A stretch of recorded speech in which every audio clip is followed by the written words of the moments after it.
در عرفه جشن عید نوروز با اقدام کمیته اجرایی حزب خلقی دموکراتیک تاجیکستان در ناحیه به نام میر سعید علی حمدانی اکسای حزبی تحت عنوان پیک نوروزی دایر گردید. این چاره‌بینی با اشتراک زنان و دختران هنرمند ناحیه انا همین گونه با تیار نمودن یکی از طعم‌های معمولی نوروزی سومنک شروع گردید. در منطقه کولاب سومنک را با چنین واسطه کوفته میده میکنند. این عنعنه نیوگان از نسل به نسل رسیده تا امروز ادامه دارند.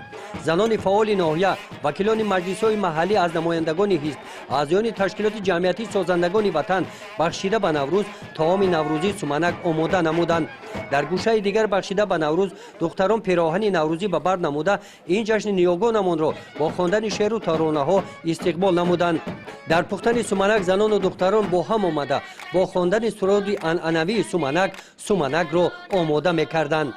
سومنک در جوش ما کفچه زنیم، دیگر رو در خواب ما دفچه زنیم. سومنک در جوش ما کفچه زنیم، دیگر رو در خواب ما دفچه زنیم.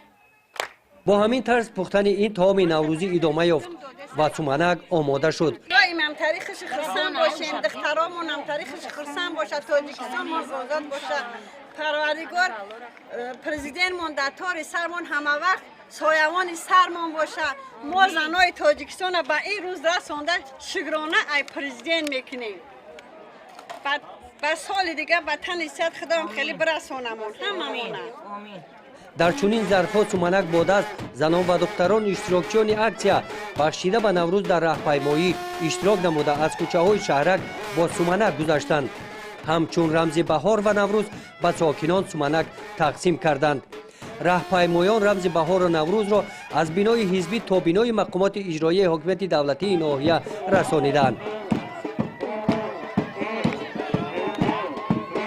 در جنبست چاره‌بینی در میدان مرکزی ناحیه به نام اسماعیل سامانی بزم نوروزی آراستند.